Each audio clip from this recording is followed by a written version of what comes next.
Number 10. Handprint. If you haven't noticed before, there is a clear handprint on Freddy Fazbear's face that sits just over his right eye. It appears to have small fingers, making it seem as though either the person who left it there was someone with very stubby little digits, perhaps someone young, or perhaps some other animatronic. We don't really know who left the handprint, but it also was prominently featured on the design for Freddy and Help Wanted. Though here it was more indented, so it was really even more emphasized. Overall, I think it makes the most sense for this to be a handprint belonging to someone younger, but still based on the fact that this is a video game and hands and character designs can obviously be stylized or be different from, real life where we have a lot of parts to our fingers, it could belong to an older victim as well. Perhaps even someone like William Afton when he was disguised in another suit. Perhaps many years ago, Freddy as an animatronic was attempting to stop William? I don't know. What do you think? Number 9. Allergic to soap. Scary in a gross way. This is more of a general theory in regards to the original cast featured in the first 5 Nights at Freddy's, but it definitely applies to Freddy 2 because of this. It seems as though Freddy and the crew have never been cleaned, like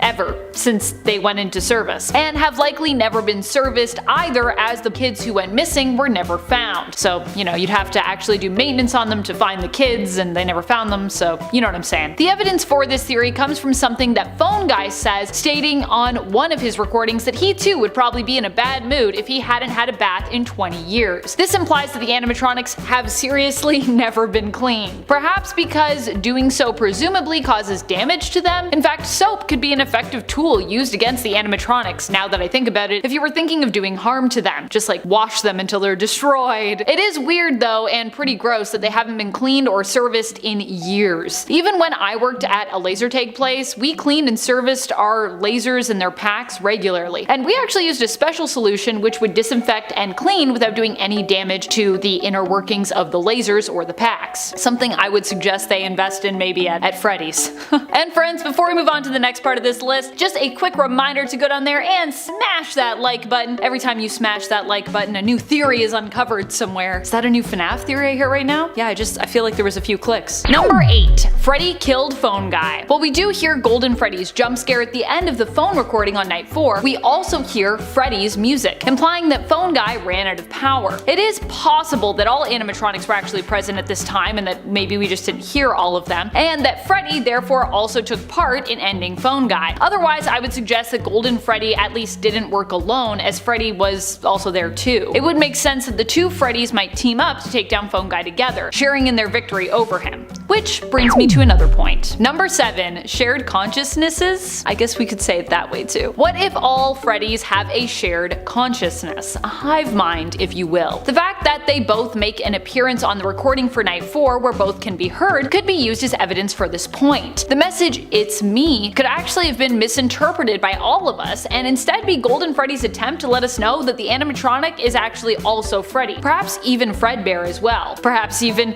Funtime Freddy. Perhaps even Glamrock Freddy. All the Freddys. If all Freddys shared a hive mind, what would this mean for what they know, or for their behavior overall throughout the games? How terrifying would it be if one Freddy was able to instantly know of your whereabouts based on another Freddy animatronic's findings? And also, yeah, I know this theory is kind of loose, doesn't have a lot of evidence, but it's a cool idea, so just come with me on this journey. It would be cool if the animatronics had some kind of hive mind. Number 6. Women's washroom. The significance of Freddy's ties to the women's washroom, where you can sometimes see him on the security cameras, is pretty eerie. Many, including Game Theory's MatPat, have drawn connections between the real-world killings that happened in a Chuck E. Cheese in Aurora, Colorado in 1993 to the game's lore and plot. All of the core animatronics from the first game seem to tie to one of the victims in their own way, and even the game itself, based on your earnings and hourly minimum wage rates, seems to be set in the early 90s. Freddy doesn't have as strong of a connection to the victim he's believed to represent, but his moving throughout the women's washroom is believed to be a loose tie to the female victim fans believe he could, in theory, represent. All in all, it's pretty creepy. Number 5. Freddy is behind the bite of 87. This one is pretty assured, I think,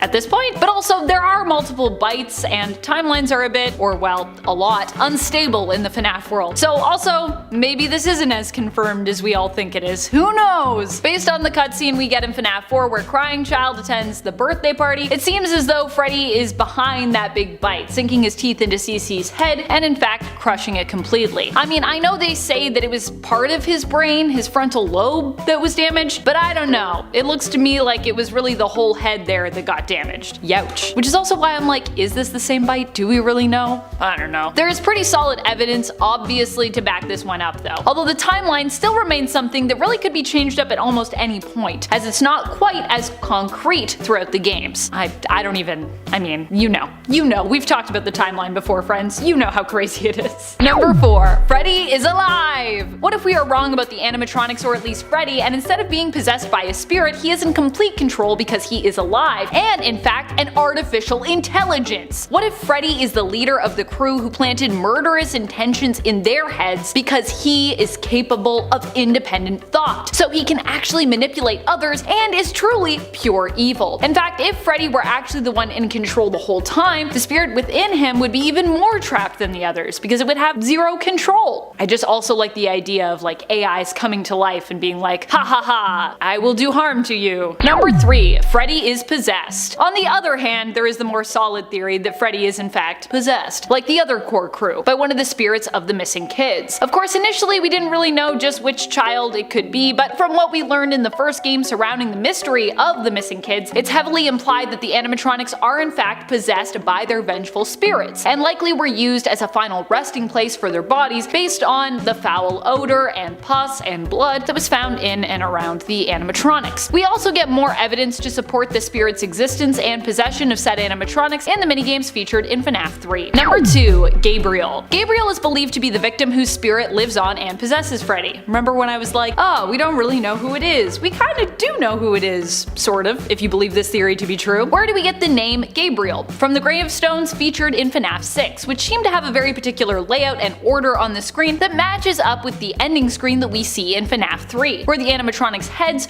also lay in a neat row, like the graves we are shown in FNAF 6. Fans believe the sequence of these two images are actually meant to match up, meaning that the first gravestone aligning with Freddy's head, also being the first, would be the name of the victim that possesses him, hence Gabriel, because that's what's on that tombstone, as you're probably reading because we probably showed you the image while I was talking about it. Editing. Yay. Number 1, Freddy corrupted William Afton. Going back to my previous theory surrounding Freddy being an AI who has come to life and is in full control, what if it was Freddy that was actually behind the killings? Perhaps Freddy was the one who drove William Afton mad, planting the seed in his mind and driving him to do it. After all, from what we know of William Afton, he doesn't really seem like someone who would have reason to go on a killing spree. He is a father who is the head of a seemingly successful restaurant chain, so there kind of has to be something that caused him to fly off the handle. At least, I think so. I mean, I guess people can just do that without reason, but I can't accept that in terms of the story. Perhaps it wasn't a personal tragedy that did so, but instead was one of his own dangerously ambitious creations. What are some of your favorite Freddy-based theories? Which theory do you think is the scariest? What other theories do you want us to dive into on the channel involving FNAF, or involving perhaps other games? Number 10, our pal Glamrock Freddy. Based on the newest trailer and even the merch leading up to its release, it now seems highly likely and even pretty obvious that Glamrock Freddy will be our friend, ally, and potentially savior, and that for the first time in forever, we'll actually have an animatronic on our side as opposed to all of them turned against us. Not going to lie, I was kinda hoping when this moment came in the games that I'd get to team up with Foxy. Not necessarily Freddy, but hey, I'll take what I can get. It's still really cool to be teaming up and befriending any animatronic in these games. Of course, not everything is always as it seems in trailers, which can be edited to be purposefully misleading so the mystery and story of the game remains intact for that gameplay experience. So while it seems like Glamrock Freddy will be working with us and not against us, we might not want to be too quick to trust him just yet. Number 9, don't trust Freddy. While Glamrock Freddy does appear to be friendly in the newest State of Play trailer, promising to help Gregory escape, that doesn't mean that he's our friend. At this point, fans of FNAF should be used to the classic misdirect when it comes to someone seeming to be our ally, only to betray our trust. After all, we've seen this to a certain extent in both Sister Location and Pizzeria Simulator as well, with us thinking we knew what was up with both Circus Baby and Cassette Man, who of course turns out to be Henry, who has used you to put his own plans in motion. And we all know what happens with Circus Baby. you get scooped. Based on the history of trusted traitors, I think it's fair for us to go into Security Breach at least being a little bit cautious of anyone who seemingly wants to help us. So although he seems like an ally, is he really? Probably. But maybe not. And friends, before we move on to this next spot, if you are loving this list and you want more Security Breach theories as we get closer to the release of this game, it's finally coming soon, I'm so excited, please be sure to let us know by giving this video a thumbs up. Number 8, health battery? Question mark? Is that what this is? This is more of a minor, or I suppose more functional theory, if that's a thing. Less to do with lore, more to do with gameplay and mechanics when it comes to Glamrock Freddy and our interaction with the animatronic. It seems as though while playing as Gregory and hiding within Glamrock Freddy, we'll be able to control the animatronic. As seen in the State of Play trailer, after Gregory climbs into Glamrock Freddy, we seem to be able to see from the animatronic's point of view, either implying that we are playing as Gregory controlling the animatronic, or we're playing as Glamrock Freddy, who is actively protecting Gregory of their own accord.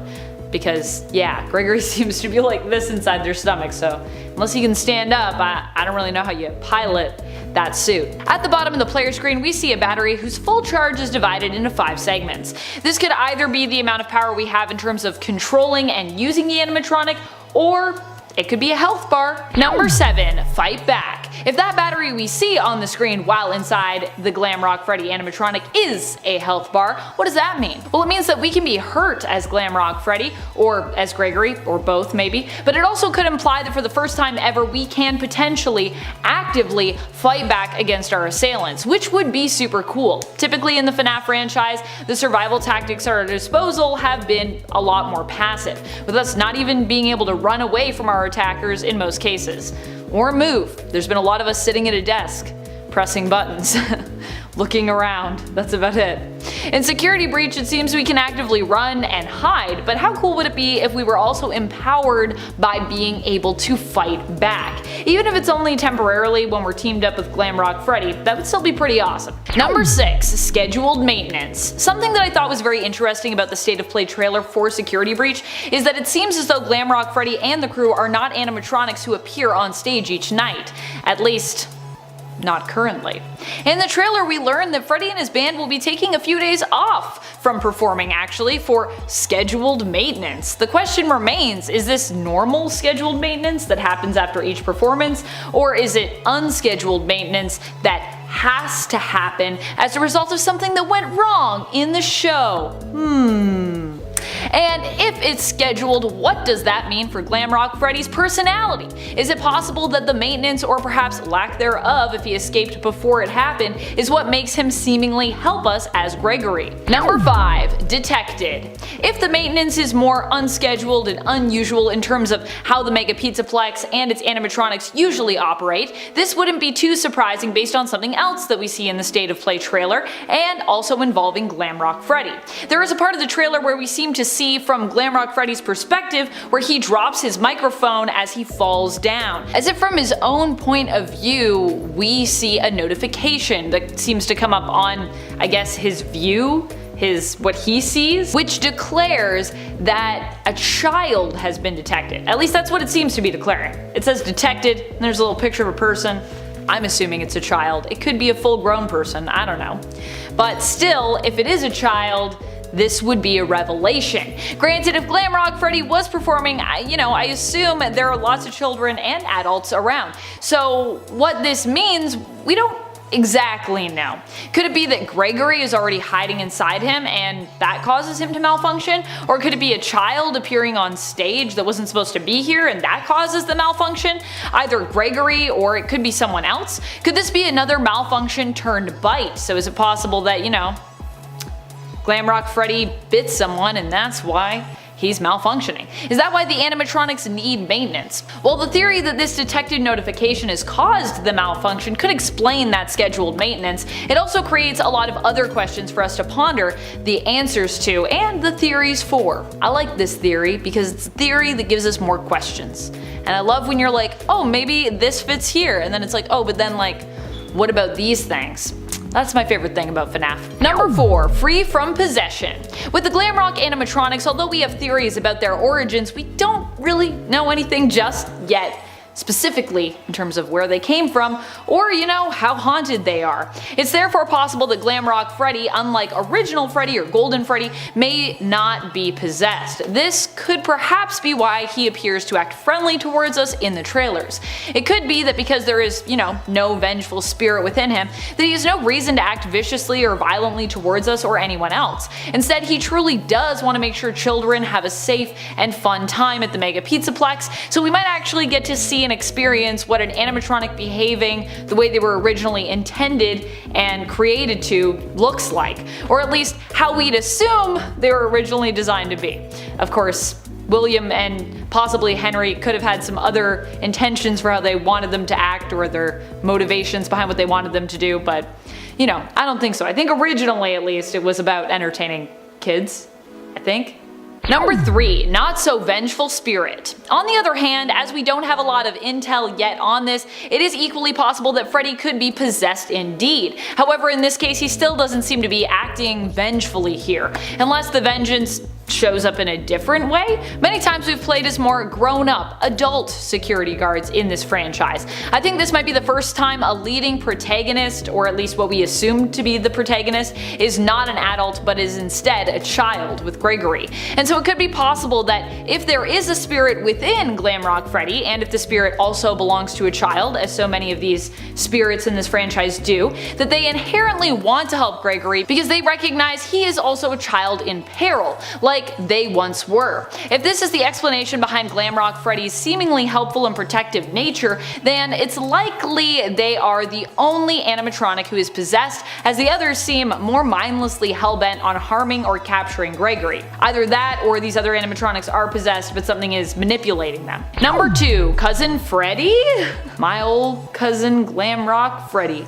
What if Glamrock Freddy is actually helping us because he's possessed by a very special spirit? Not just any old spirit, but instead one very close to us as Gregory. What if Gregory is related to one of the victims in some way? It could be a long deceased cousin, aunt, or uncle who was a victim that ended up being bonded to the animatronic. After all, there have been theories about how this new game will introduce a ton of new characters, so it could also be introducing us to, or at least expanding upon, a new family who will be taking the place of the Aftons when it comes to them being the main focus. If Glamrock Freddy was possessed by a deceased relative of Gregory's, this would definitely explain their intention to help Gregory no matter the cost, and help to strengthen their commitment to help Gregory escape whoever is pursuing them. Likely the other Mega Pizzaplex animatronics, Vanny, and Glitchtrap. Number 1. Friend to the end. While we've talked about Glamrock Freddy's potential motivations for helping us, and even the possibility of him betraying us, we haven't talked about our theories for how this alliance could end up. One of the things that seems likely if he remains loyal is that Glamrock Freddy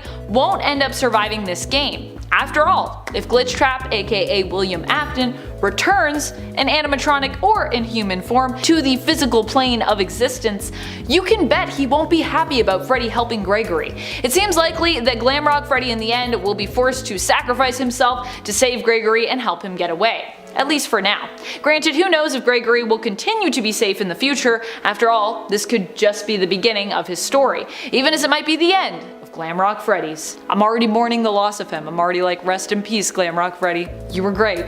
Now you're gone. Firstly, we have to establish whether this would be something new or if it would have been this way since the start, and there are a few indicators that might surprise you. In my latest playthrough, the security breach but it's ruined by mods video that released on Saturday, April 2nd on this channel, I made a note to point out that Freddy doesn't really seem to care when you get locked inside the Pizzaplex. He also seemed to care more about the fact that you got a crappy Mr. Hippo magnet as your free gift, and sounds more disappointed about that than the whole locked in and might get killed by a serial killer thing. Which begs the question, is he really all that disappointed? Obviously, if he was blatantly evil, he would have just turned us over to Vanessa, but if he was really crafty, he would gain our trust first. After all, he should have Glitchtrap's code inside him, right?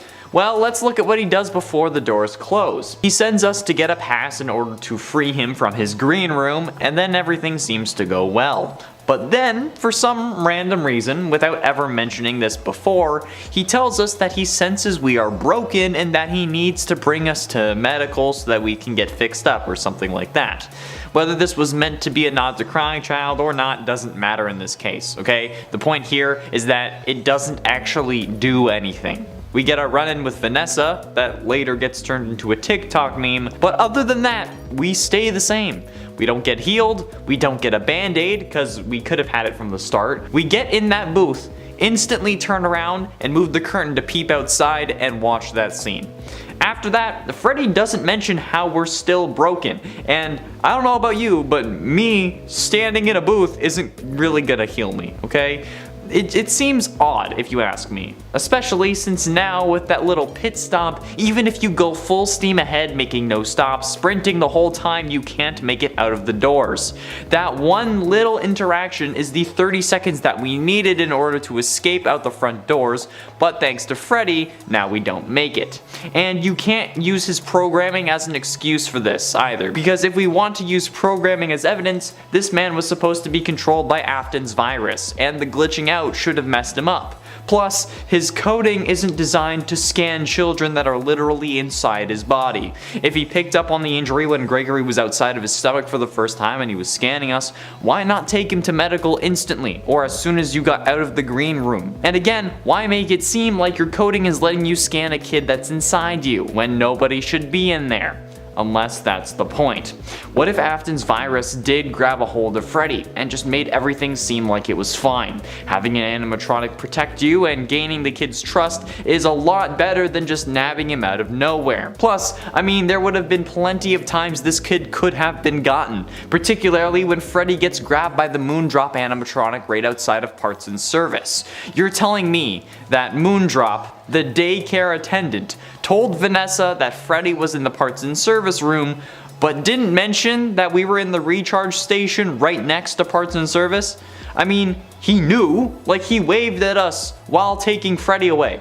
But Vanessa knows that just grabbing Gregory won't accomplish Afton's true goal. So instead, what do? They stage a fake interrogation where Freddy once again looks like the good guy, and then she leaves through the most inconvenient way for her possible. Why would she leave to Rockstar Row when she could easily come our way and then head to the main atrium?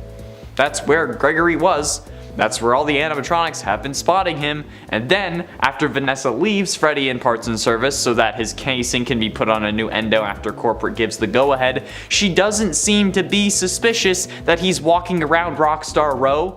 Like, who would have repaired him if not Gregory? There is literally no other living human in the Pizzaplex at this point, and the whole containment cylinder thing is so that it protects humans on the outside. Why is Vanessa so nonchalant about Freddy walking around? It was something that confused me in my first playthrough. I figured that Vanessa would just pull us out of Freddy if we got too close, but no. And a reasonable explanation to that is that she isn't sus because she knows the plan. And also, it's worth noting that Afton has spent all this time in a burnt down Pizzaplex that also contained his daughter, who has pulled this exact same scheme on us prior to this game, okay? So he could have picked up on it from her, either while they were burning, while she was trying to impress him, or maybe if she is controlling the blob and it's not actually Funtime Freddy. Just saying. And maybe I'm wrong about that, okay? It's entirely possible. I mean, after all of this, it is a FNAF game, right? Where not everything makes sense for the sake of the story that Scott wants to tell. But what about the post-game? What about after we supposedly end Afton? What then? Is Freddy on the up and up, or is there enough of Afton in there for us to be in danger? Well, it's actually a pretty interesting idea, since there is the distinct possibility that Afton is now controlling Freddy. Sure, when we haven't defeated Afton's body and he ends up possessing Freddy, we get killed instantly and Freddy gets purple eyes. However, in the actual ending to this boss fight, we supposedly stop Burn Trap. But then, the area around us starts collapsing. What if Afton was using Freddy as a means of escape when he knew that his situation was dire? I mean, honestly, if we think about this, Afton was downloading his consciousness wirelessly into Glamrock Freddy while we were fighting him. That was the whole point of the fight. But would it really reset to 0 once he stops and tries again? Or would it just be like pausing a download? Honestly, with the kind of buffoonery in this series, I don't think we can discount the possibility that Afton was simply just putting a pause on the download in an effort to eventually still take over Freddy and potentially spend time with his robot son. Or maybe just escape into the world once more. But like, seriously, he was transferring his consciousness into Glamrock Freddy by putting his hand on a monitor. And not even a monitor, like a dinosaur monitor at that. I don't think that we can like just go like, oh no, he's not in Freddy, he's dead, he's gone forever. That's no. If he can transfer his brain from an animatronic into another animatronic through touching a computer screen where he can see the guy, no. If you think that Afton's done, you have not been paying attention to this series at all. And if you think that Glamrock Freddy is safe, again, you don't know the series in the slightest. I hate that I was right about Freddy, because eventually it's gonna be revealed that he's evil. I know it. There we have it, friends. Is Glamrock Freddy secretly evil? Possibly, but it all depends on whoever takes over next. I don't know which way they'll go, but like at least now there's yet another avenue for them to explore if they so choose. Was that like 25 now?